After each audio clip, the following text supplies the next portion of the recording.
자비로운 아버지 하나님, 이 아름다운 안식일 아침 저희가 주님을 예배하러 모였사오니 이곳에 강림하셔서 저희의 기도와 찬양과 경배를 받아 주시옵소서. 오늘도 저희가 주의 말씀을 기다리오니 주여 우리에게 말씀해 주셔서 이 말씀이 어둡고 어지러운 세상에서 우리 발에 등불이 되게 해 주시옵소서. 이제 저희가 예배를 시작하오니 모든 순서를 통하여 오직 아버지 홀로 영광받아 주시옵시기를 예수 그리스도의 이름으로 기원하옵나이다. 아멘. 교동문 835장 그리스도인 사랑. 새 계명을 너희에게 주노니 서로 사랑하라. 내가 너희를 사랑한 것 같이 너희도 서로 사랑하라. 너희가 서로 사랑하면 이로써 모든 사람이 너희가 내 제자인 줄 알리라. 형제들아, 내가 우리 주 예수 그리스도의 이름으로 너희를 권하노니 모두가 같은 말을 하고 너희 가운데 분쟁이 없이 같은 마음과 같은 뜻으로 온전히 합하라. 사랑에는 거짓이 없나니 악을 미워하고 선에 속하라. 형제를 사랑하여 서로 우애하고 존경하기를 서로 먼저 하며 부지런하여 게으르지 말고 열심을 품고 주를 섬기라.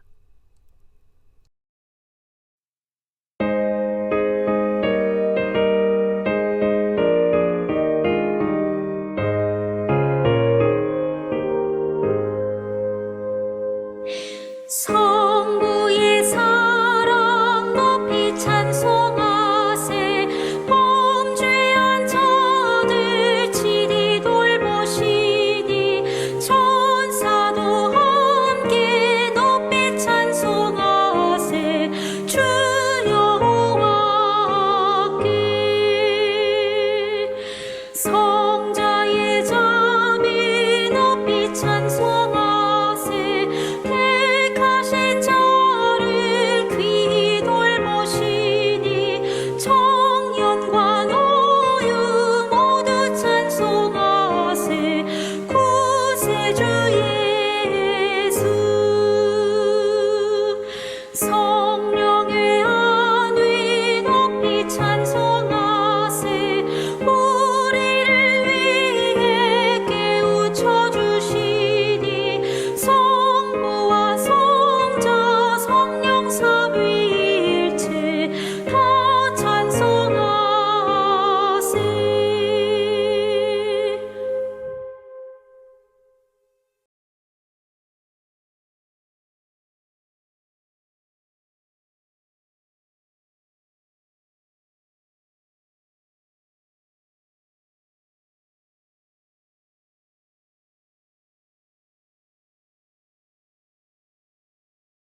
주님과 함께 기쁘게 올바른 길 가게 하소서.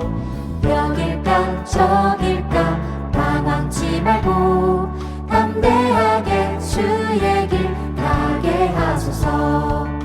날마다 날마다 주님과 함께 진리의 길 선한 길 가게 하소서.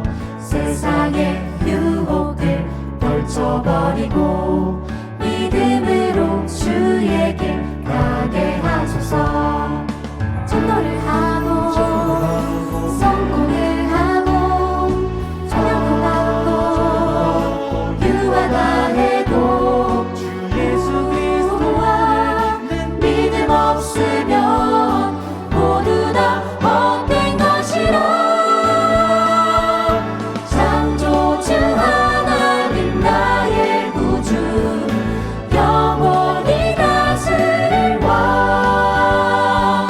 밤과 뜻 모두 합하여 우리 기쁘게 주 찬양하세.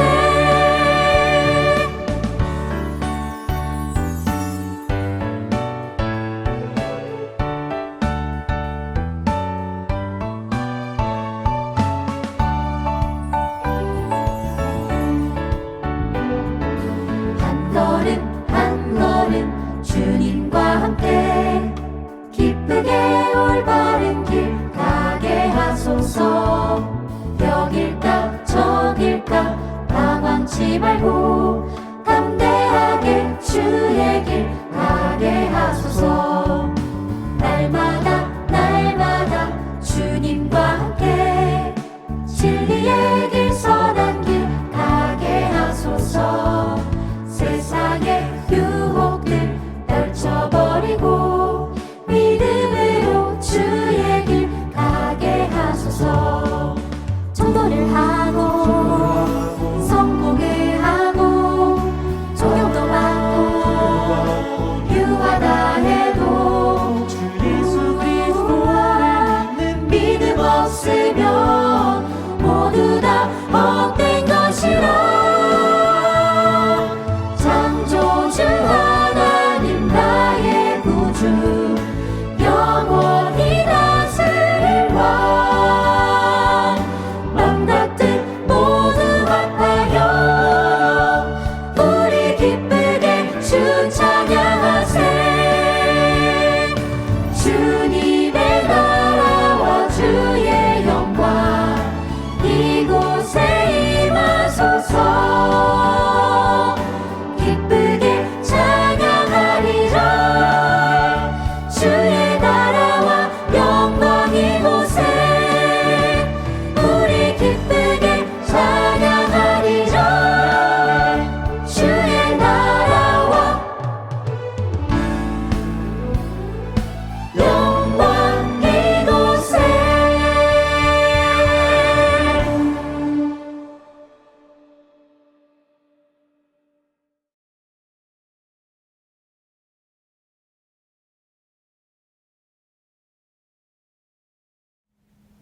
먼저 하나님의 말씀 사무엘상 18장 1절로 4절을 봉독하겠습니다. 다윗이 사울에게 말하기를 마침에 요나단의 마음이 다윗의 마음과 하나가 되어 요나단이 그를 자기 생명같이 사랑하니라. 그날에 사울은 다윗을 머무르게 하고 그의 아버지의 집으로 다시 돌아가기를 허락하지 아니하였고 요나단은 다윗을 자기 생명같이 사랑하여 더불어 언약을 맺었으며 요나단이 자기가 입었던 겉옷을 벗어 다윗에게 주었고 자기의 군복과 칼과 활과 띠도 그리하였더라. 오늘 요나단의 이야기를 시작하면서 먼저 2000년 전 유대 광야의 요단 강가로 여러분을 초청합니다. 거기서 우리는 낙타털 옷을 입고 허리에 가죽띠를 띤 침례 요한을 만날 수 있습니다.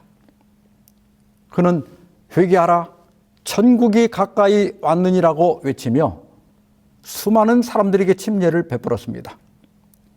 온 유대와 예루살렘에서 사람들이 그에게 몰려들었고 대중의 인기를 한 몸에 받는 주인공이 되었습니다. 그런데 어느 날부터 분위기가 급변합니다. 예수님께서 사역을 시작하시자 요한을 따르던 사람들이 썰물같이 빠져나가 예수님께로 가기 시작한 겁니다. 요한의 제자들은 이 상황을 견딜 수 없었습니다. 스승의 명예가 실추되고 교세가 기울어지는 것을 보며 억울해했습니다. 그래서 요한에게 달려와서 이렇게 보고합니다.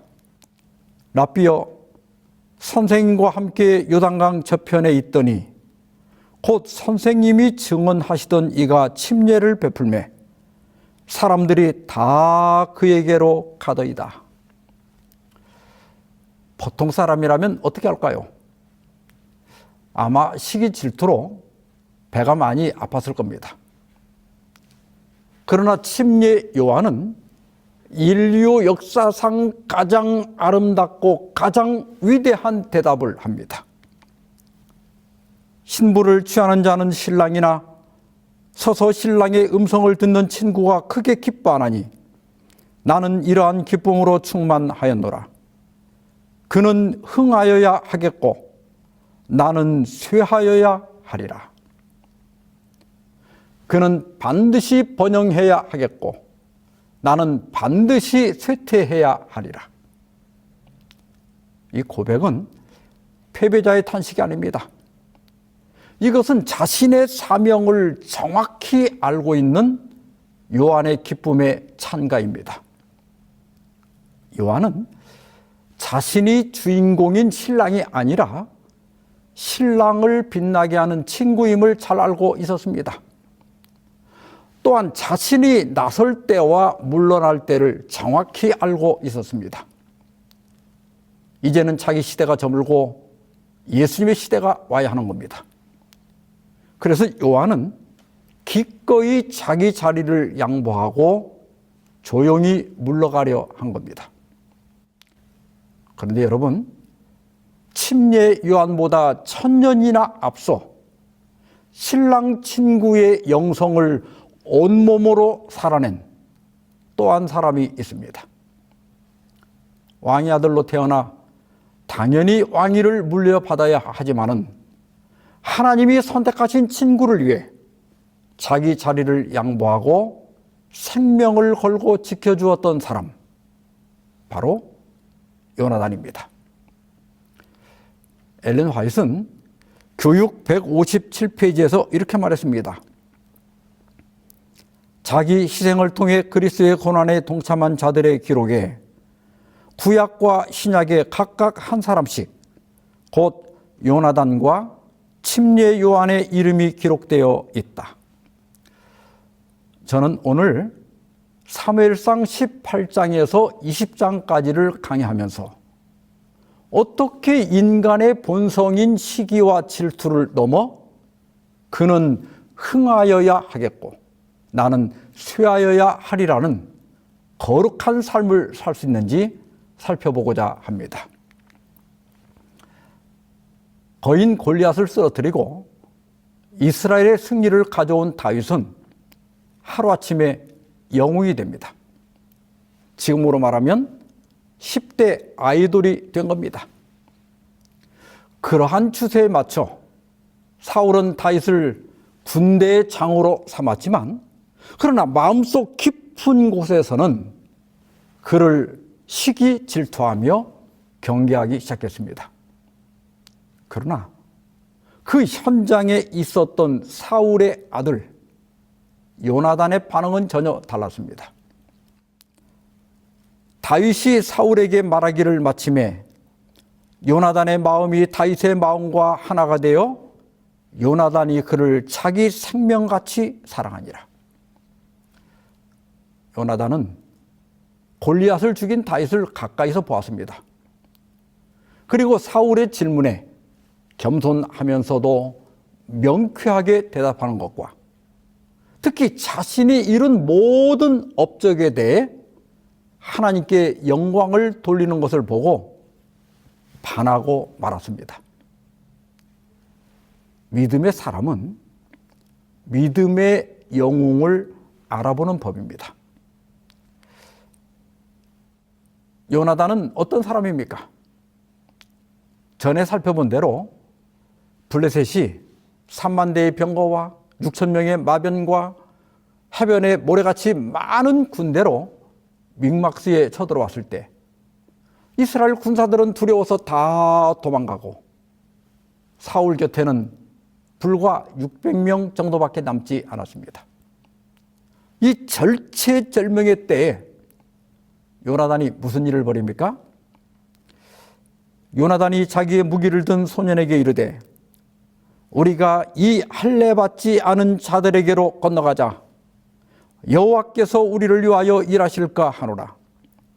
여호와의 구원은 사람이 많고 적음에 달리지 아니하였느니라. 다윗도 골리앗을 향해서 이 할례 받지 않은 블레셋 사람이 누구이기에 살아계시는 하나님의 군대를 모욕하느냐고 분노했습니다. 여기 요나단도 이 할례 받지 않은 자들에게로 건너가자고 말합니다. 또한 10대 소년 다윗이 키가 3m나 되고 전신갑주를 입은 골리앗을 돌 맷돌 하나로 죽였습니다. 요나단도 무기든 소년과 단 둘이서 블레셋 수비대를 기습해서 이스라엘 군대의 승리를 안겨주었습니다. 사실 요나단도 왕이 되기에 충분한 용기와 능력과 믿음을 가진 사람이었습니다. 그러나 다윗을 보는 순간 그가 자신보다 왕이 되기에 저 훌륭한 기질을 가졌으며 다윗이 왕이 되는 것이 하나님과 나라를 위해 더 낫다고 판단했습니다. 그리고 기꺼이 자기 자리를 양보합니다. 요나단은 다윗을 자기 생명같이 사랑하여 더불어 언약을 맺었으며 요나단이 자기가 입었던 겉옷을 벗어 다윗에게 주었고 자기의 군복과 칼과 활과 띠도 그리하였더라. 이것은 단순한 선물이 아닙니다. 고대 근동에서는 이 겉옷과 띠와 무기는 곧 그의 신분과 권위를 상징했습니다. 우리나라 조선시대에도 겉옷은 그의 신분과 관련이 있었습니다. 왕은 붉은색 용포인 홍용포를 입었고 모자는 익선관을 썼습니다. 왕자는 청룡포를 입었는데 파란색은 동쪽과 봄을 상징하기 때문에 떠오르는 권력을 의미한다고 합니다. 왕비는 중요한 의식 때 꽁무니가 순회인 저그를 입었고 머리에는 크고 화려한 가채머리인 대수를 했다고 합니다. 문관들은 파란색 달령을, 무관은 붉은색 달령을 입고 둘 다 사모를 썼다고 합니다. 그리고 양반들은 흰색 도포를 입고 머리에는 갓을 썼는데 갓은 양반의 신분을 나타냈습니다. 그리고 상민들, 즉 일반 백성들은 활동하기 편한 소매가 좁은 저고리와 바지를 입었고 모자는 신분에 따라 패랭이나 초립을 쓰거나 그냥 맨머리로 생활했다고 합니다. 요나단은 사울 왕의 뒤를 이을 확고부동한 왕이 계승자였습니다. 그가 자기의 겉옷을 벗어 다윗에게 입힌 것은 자신의 왕세자 자리를 양보한 겁니다.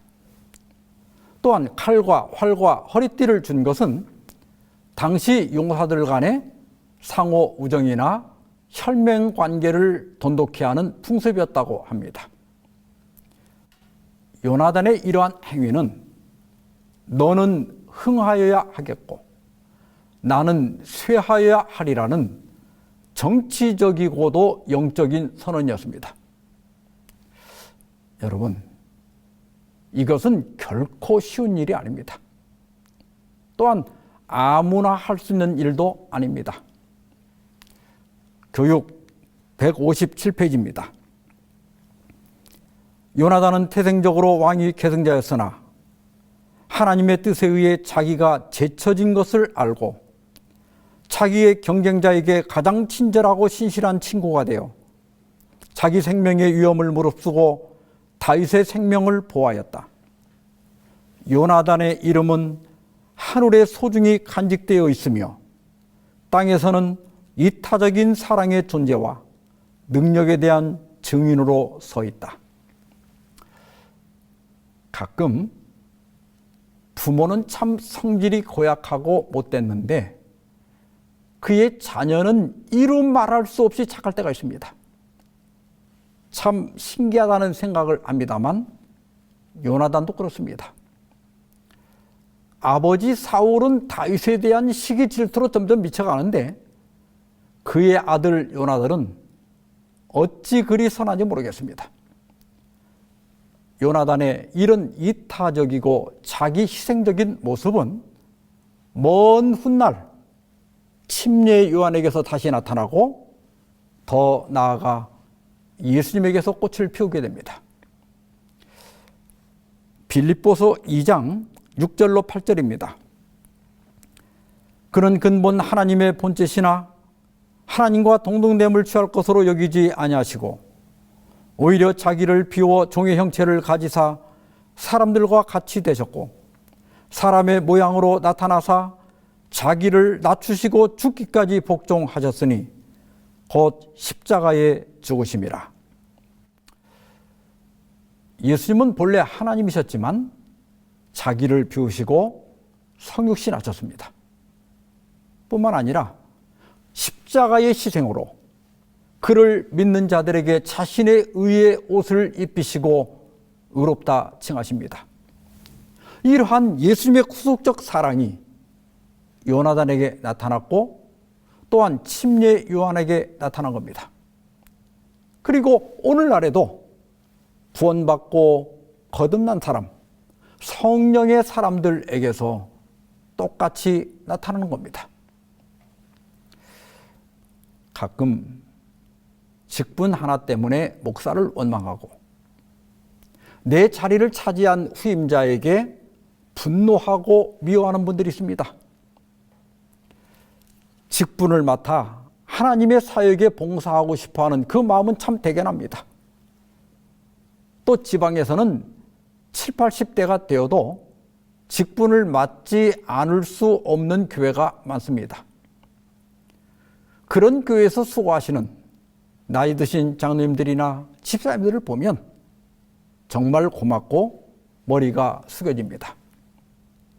그러나 적절한 때 누군가 자리를 양보할 사람이 있다면 기꺼이 뒤로 물러나며 그는 흥하여야 하겠고 나는 쇠하여야 하리라고 선언할 수 있는 사람, 그런 사람이 진짜 신앙의 사람이고 진짜 믿음의 사람이고 진짜 거듭난 사람이고 진짜 성령의 사람입니다.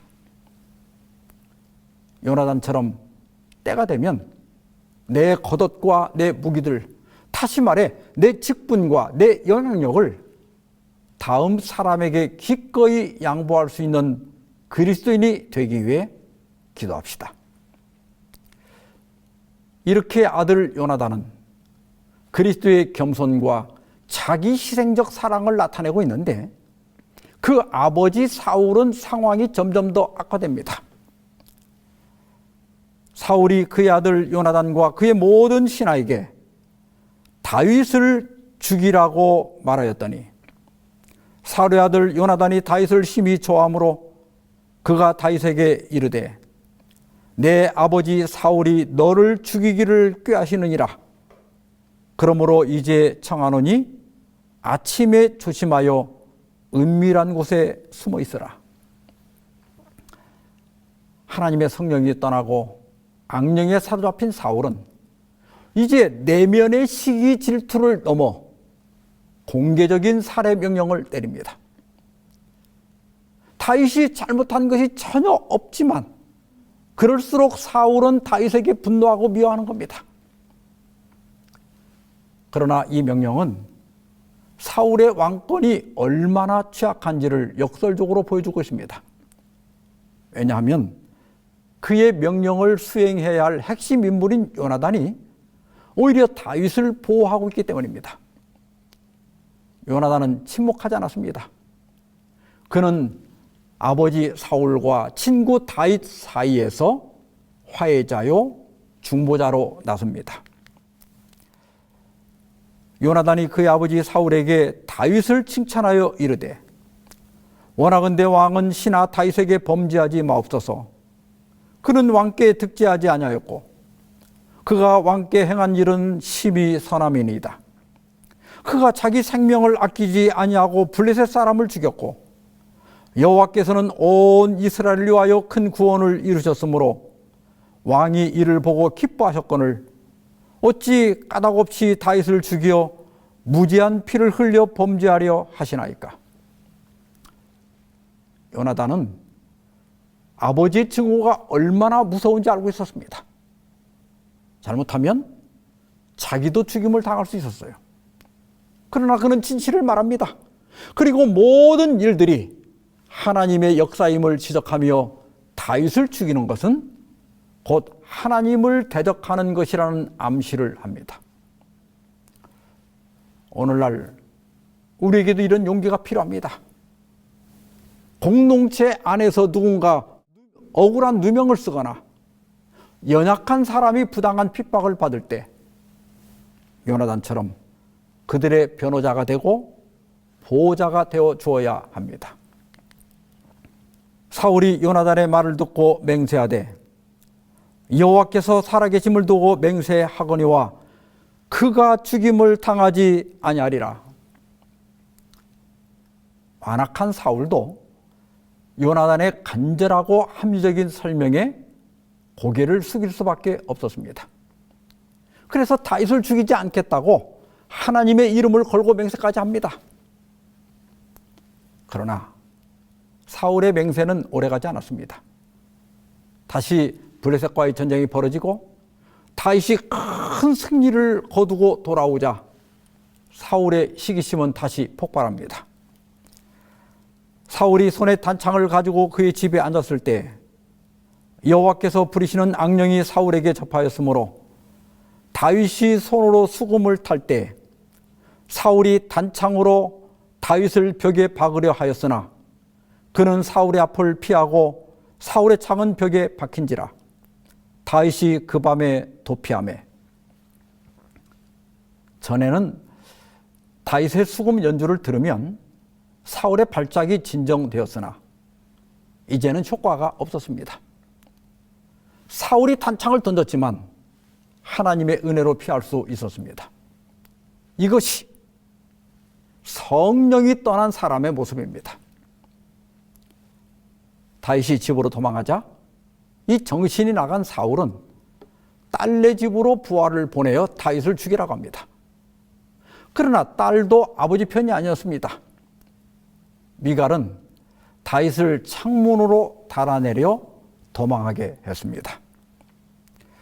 다윗이 도피하여 라마로 가서 사무엘에게로 나아가서 사울이 자기에게 행한 일을 다 전하였고 다윗과 사무엘이 나요스로 가서 살았더라. 갈수록 더 포악해지는 사울을 피해 다윗은 자신에게 기름 부었던 사무엘에게 달려갑니다. 여기 나요스는 지명이 아니라 거처를 의미합니다. 아마 사무엘이 고향 라마에 세운 선지자 학교의 기숙사였을 겁니다. 다윗은 비로소 마음의 평안을 얻고 거기서 영적 재충전을 할 수가 있었습니다. 그런데 얼마 후에 다윗이 라마에 있다는 사실이 사울에게 보고되었습니다. 사울은 3차례에 걸쳐서 체포조를 보냅니다. 군사들이 선지자 학교에 가보니 사무엘의 인도 아래 선지자 무리들, 지금으로 말하면 신학생들이 예언하는 장면을 보게 됩니다. 예언을 한다는 것은 미래를 말하는 것이 아니라 하나님의 영에 감동되어 기쁨과 황홀경 상태에서 하나님을 찬양하거나 혹은 신령한 계시를 말하는 겁니다. 엘렌 화이트도 계시가 시작되면 영광, 영광, 영광 이렇게 3번을 외친 후에 때로 자신이 보고 있는 장면을 말하곤 했습니다. 다윗을 잡으러 온 군인들이 이 거룩한 장면에 압도되어 함께 예배하고 함께 찬양하는 겁니다. 사울이 3번 체포조를 보냈지만 3번 다 실패하고 맙니다. 코로나 때부터 어디로 가야 안전한지 묻는 분들이 있습니다. 지금 시대에 안전한 곳이 어디에 있겠습니까? 산속 깊은 곳은 안전할까요? 환난을 피하기 위한 목적이라면 결코 아닙니다. 최신 인공위성은 지상에 있는 30cm 크기의 물체가 한 픽셀, 즉 한 점으로 보인다고 합니다. 이 정도면 자동차가 소나타인지 그랜저인지 구분할 수 있고 사람의 얼굴은 몰라도 사람이 서 있는지 앉아 있는지는 구분할 수 있다고 합니다. 군사용은 좀 더 정밀해서 약 10cm까지 구별할 수 있다고 하는데요. 이 정도면 남자인지 여자인지 그리고 옷차림의 특징을 알 수 있고 손에 들고 있는 가방도 알아볼 수 있다고 합니다.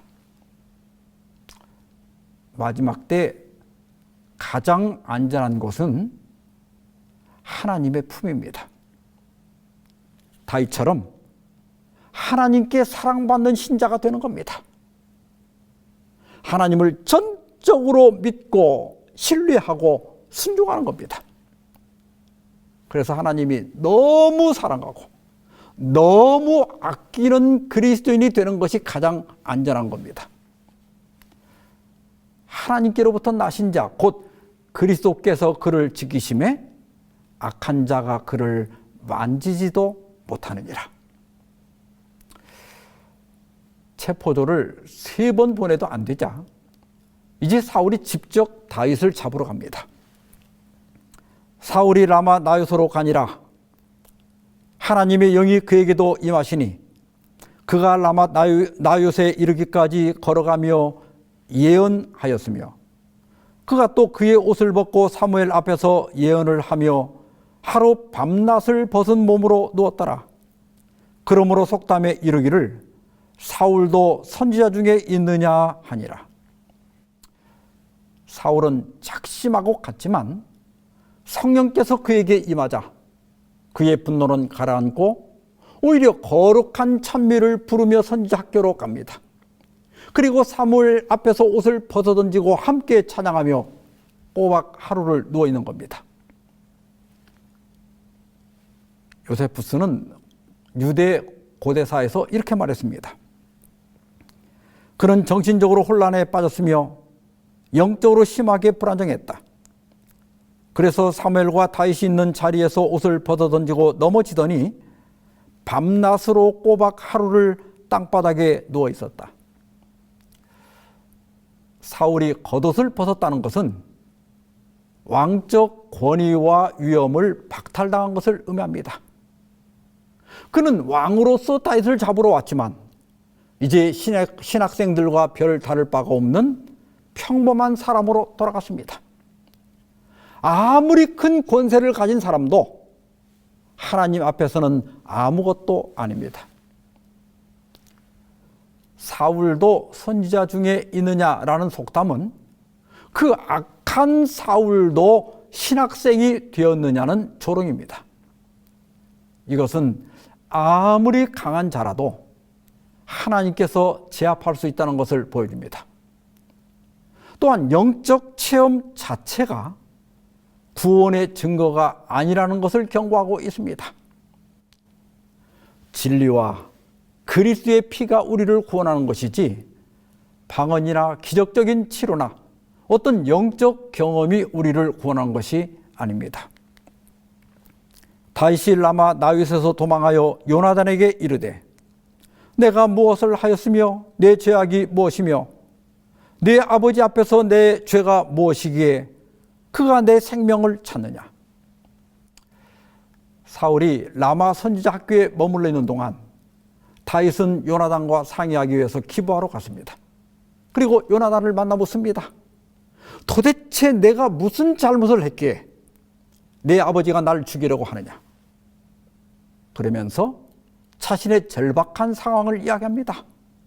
나와 죽음 사이는 한 걸음뿐이다.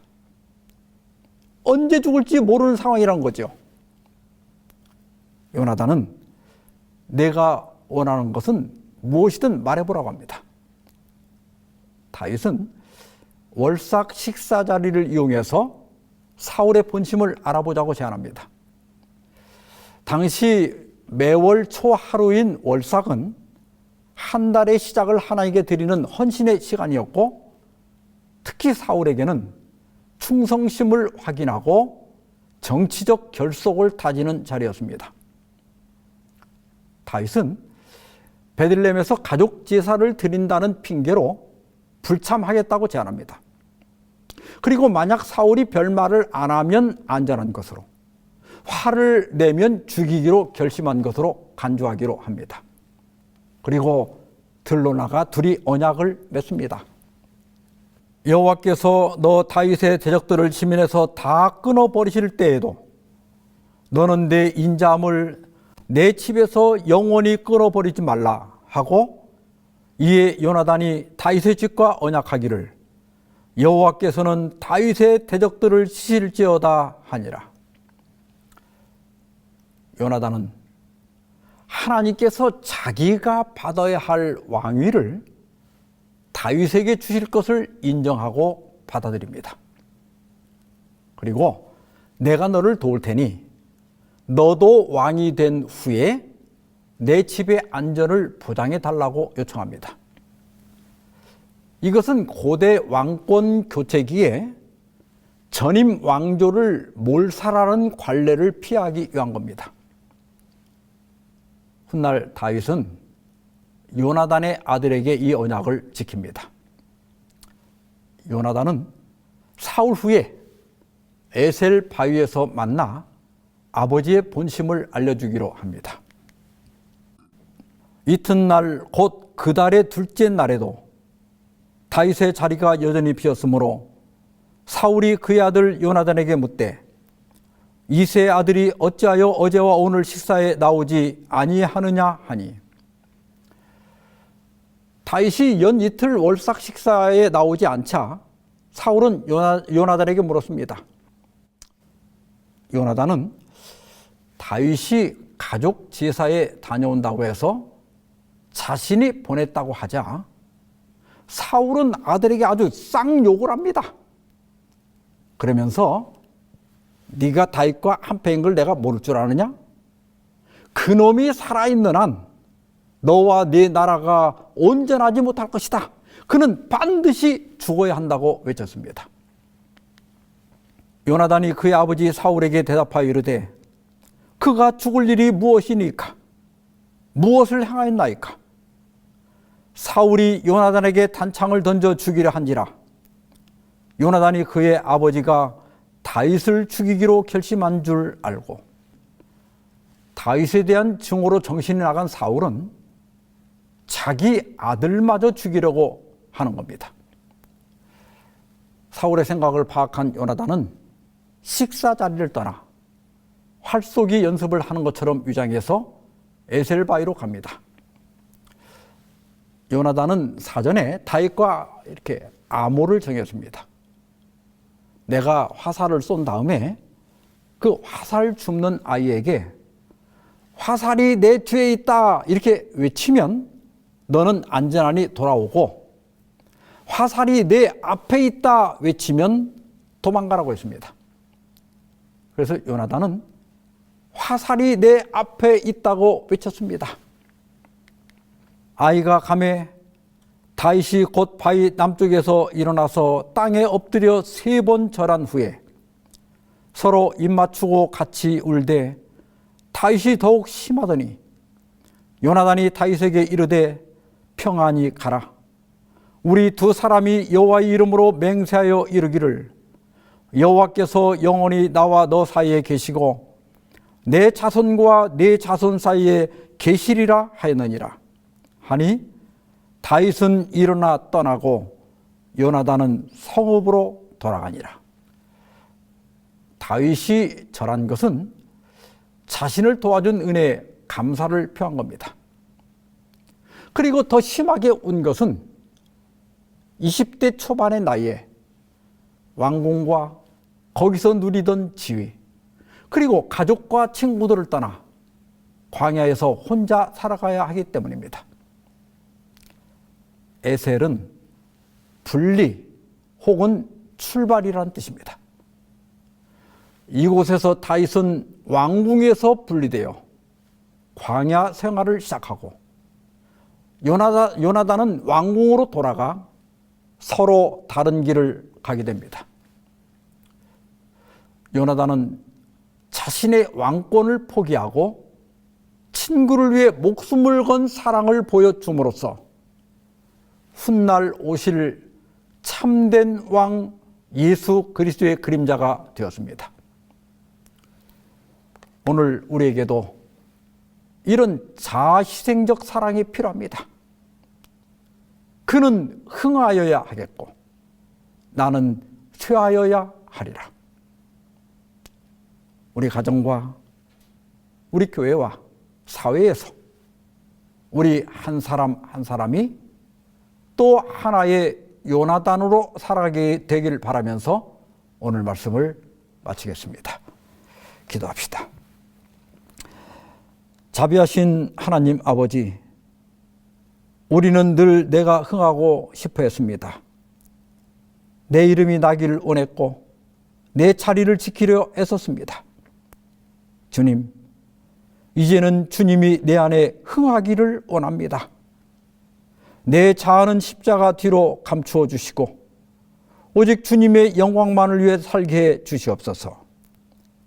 친구를 위해 자기 희생적 사랑을 보여준 요나단처럼 우리도 주님과 이웃을 위해 기꺼이 쇠하여 지는 거룩한 용기를 갖도록 허락해 주시옵시기를 예수님의 이름으로 기도하옵나이다. 아멘.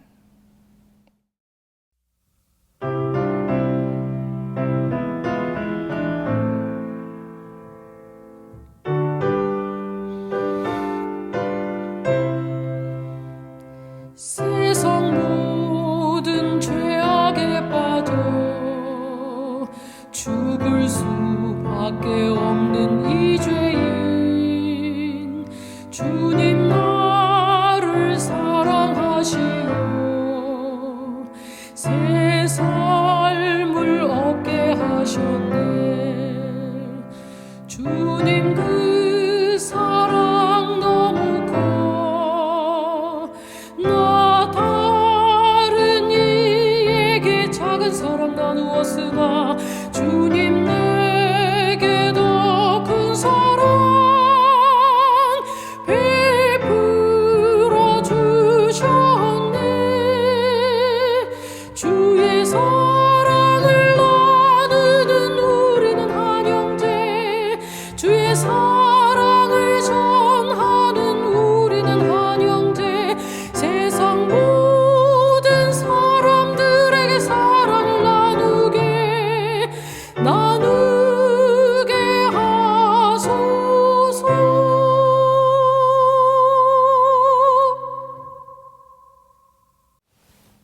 이제는 하나님 아버지의 크크신 사랑과 예수 그리스도의 은혜와 성령의 교통하심이 너희 무리와 함께 있을지어다. 아멘.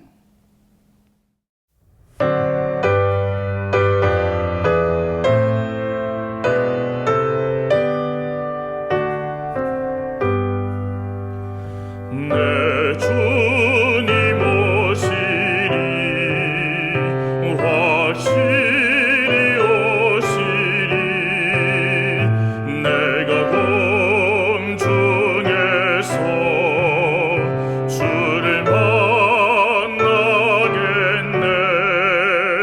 내